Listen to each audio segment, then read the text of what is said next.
बेहद खतरनाक जेल में कैद है। यहाँ का वार्डन उससे कुछ खास ही नफरत करता है। उसे सिर्फ वार्डन से जबान लड़ाने के लिए गैस चेंबर में डाल दिया गया। ये एक स्पेशल कैबिन था जिसके अंदर एक जहरीली गैस छोड़ी जाती थी ताकि इंसान की सांस ही रुक जाए। फ्रैंक को काफी देर तक इस चेंबर में रखा गया और उसे अंदर काफी तकलीफ भी हो रही थी। गार्ड ने तो गैस बंद करना भी चाहा, लेकिन वार्डन ने कहा कि इसे चलने दो। फ्रैंक बिल्कुल मरने की कगार पर था, तब जाकर गैस बंद करवाई वार्डन ने। फ्रैंक की हालत बहुत खराब हो गई, लेकिन आखिर ये वार्डन फ्रैंक से इतना चिढ़ता क्यों है? इस बात का पता लगाने के लिए हमें कहानी में थोड़ा पीछे जाना होगा। आज से कई साल पहले फ्रैंक एक कार मैकेनिक था जो आराम से अपनी जिंदगी बिता रहा था। उसकी एक गर्लफ्रेंड भी है और दोनों एक दूसरे से बहुत प्यार करते हैं। एक दिन वो फ्रैंक से मिलने आई और दोनों ने कुछ हसीन पल एक साथ बिताए। कुछ देर बाद फ्रैंक कुछ बच्चों के साथ फुटबॉल खेलने गया। सब बहुत एंजॉय कर रहे थे, सबके चेहरे पर मुस्कान थी, लेकिन ये खुशी बस थोड़ी देर के लिए ही थी। इस गेम के बाद उसकी गर्लफ्रेंड को उसे एक जगह पर ड्रॉप करना था और ये जगह कोई और नहीं, ये थी जेल। दरअसल फ्रैंक एक अपराधी था जिसे जेल हुई थी, लेकिन किसी बड़े या खतरनाक केस में नहीं। उसे एक मामूली सी जेल में रखा गया था, एक ऐसी जेल जहां ज्यादा खतरनाक क्रिमिनल्स नहीं होते थे।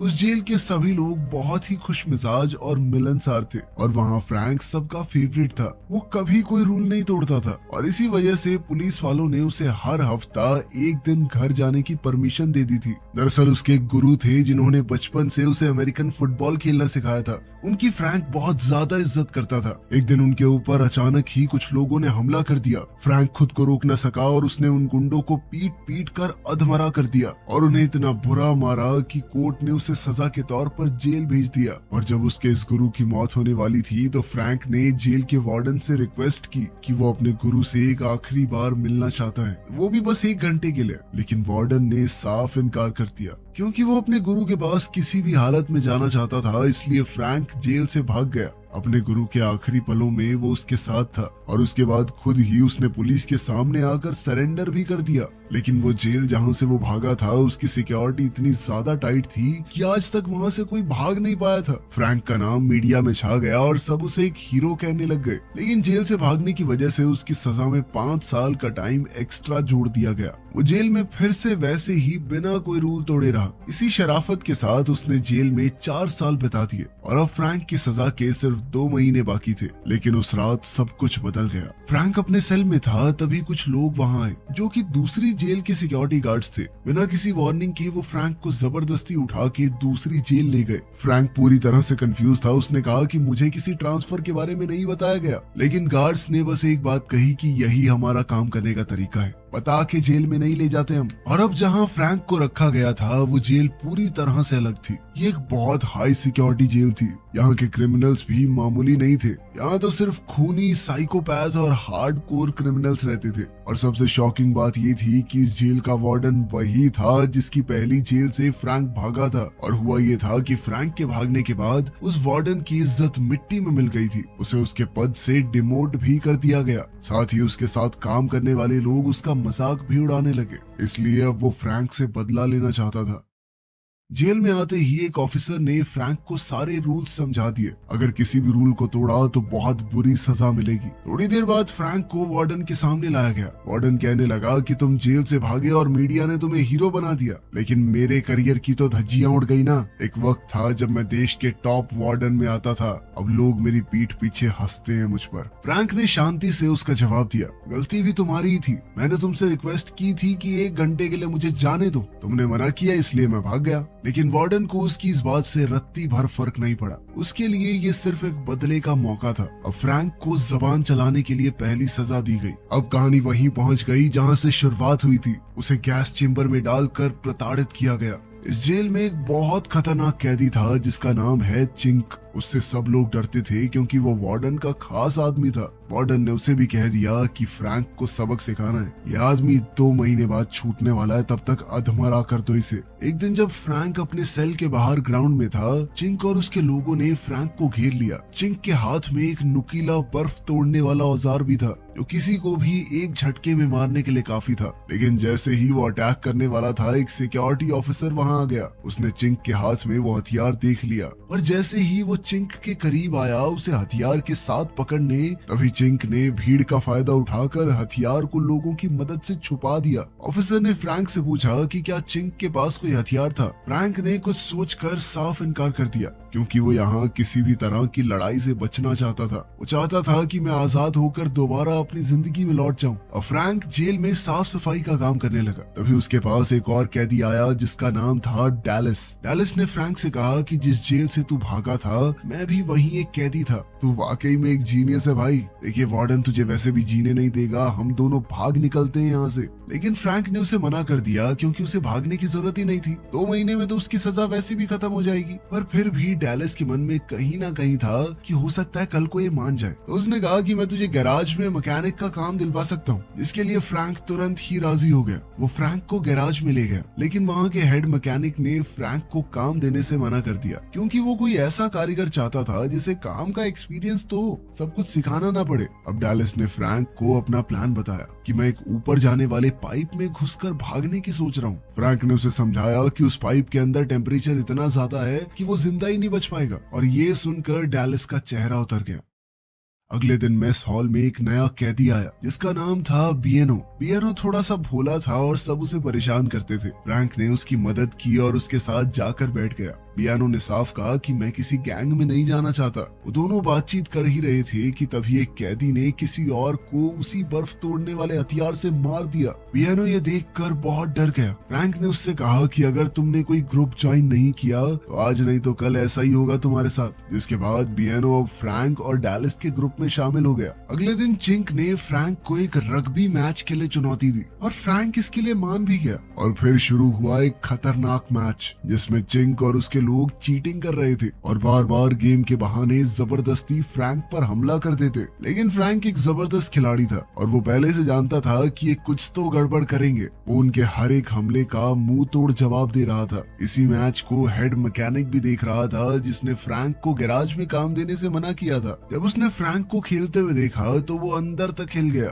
वो फ्रैंक की मेहनत और हिम्मत से इम्प्रेस हो गया। अब वो खुद मैच खेलने उतरा और उसने सबकी धुलाई करनी शुरू कर दी। उसका साथ मिलने से फ्रैंक की टीम ये मैच जीत भी गई। मैच के बाद उसने फ्रैंक से कहा कि तुम कल से गैराज में काम कर सकते हो। अगले दिन फ्रैंक गैराज गया, जहां हेड मैकेनिक ने उसे पूरी जगह दिखाई। वहां एक मस्टैंग कार खड़ी थी, एक पुरानी खराब गाड़ी। मैकेनिक ने कहा कि ये मेरी पसंदीदा गाड़ी है, लेकिन अब इसका इंजन पूरी तरह खत्म हो चुका है, अब ये कभी नहीं चलेगी। जिस पर फ्रैंक ने पूछा कि क्या एक बार में इसे ठीक करने की कोशिश कर सकता हूँ। मैकेनिक ने मुस्कुराते हुए कहा कि अगर तुमने ये गाड़ी ठीक कर दी ना तो तुम जो कहोगे वो कर दूंगा मैं। फ्रैंक ने तुरंत काम शुरू कर दिया। उसने बहुत सी किताबें पढ़ी और इंजन को खोला। उसने पूरी शिद्दत से इस गाड़ी के ऊपर काम किया और कुछ ही दिनों में मस्टैंग का इंजन फिर से चालू हो गया। उसने कार को पेंट भी किया और कार एकदम नई बन गई। अब फ्रैंक गाड़ी में बैठकर उसे चलाने वाला था। बियानो भी फ्रैंक के साथ इस गाड़ी में बैठा। बियानो ने बताया कि उसे गाड़ी चलानी नहीं आती, जिसके बाद फ्रैंक ने उसे ड्राइविंग भी सिखाई। तब बियानो ने इमोशनल होकर पूछा कि क्या मैं कभी इस गाड़ी को दोबारा चला पाऊंगा। जिस पर फ्रैंक ने सिर्फ एक शब्द कहा, नहीं। बस ये सुनने की देर थी और अब वो मस्टैंग गाड़ी को जबरदस्ती ग्राउंड पर ले गया, जहाँ उसने उस गाड़ी के 2-3 चक्कर लगवा दिए। ग्राउंड में हो रहा शोर शराबा सुनकर वार्डन वहाँ आ गया और उसने सब कुछ देख लिया। उसे अच्छे से पता था कि ये सब कुछ बियानो ने किया है, लेकिन उसने बियानो से कहा कि तुम चले जाओ, क्योंकि ये उसके लिए फ्रैंक से बदला लेने का सबसे बढ़िया मौका था। उसने चिंक को एक बेसबॉल बैट दिया और कहा कि इस गाड़ी के टुकड़े कर दो। चिंक ने बिना वक्त गवाए फ्रैंक के सामने ही उस मस्टैंग कार को तोड़ दिया। फ्रैंक की आंखों में आंसू थे। आखिरकार उसके इतने दिनों की मेहनत, उसका सपना, सब कुछ सेकंडों में बर्बाद हो गया। और साथ ही सजा के तौर पर फ्रैंक को एक अंधेरे कमरे में डाल दिया गया। और सिर्फ इतना ही नहीं, उसे टॉर्चर करने के लिए उसके ऊपर दिन में कई बार तेज रोशनी डाली जाएगी, जो उसे सोने तक नहीं देगी। जब भी उसे नींद आने लगती तो उसे कैमरे में देखकर अपना नाम बताने के लिए कहा जाता। फ्रैंक ने सब कुछ सहा और कई दिन तक वो उसी सेल में रहा। उसका मानसिक संतुलन अब बिगड़ने लगा था। एक दिन जब उससे उसका नाम पूछा गया तो उसने गलत नाम बोल दिया। तब गार्ड्स आए और उसे बुरे तरीके से पीटने लग गए। तभी उस जेल का कैप्टन वहां पहुंचा। उसने सब कुछ देखा और सबको उसी वक्त रोक दिया।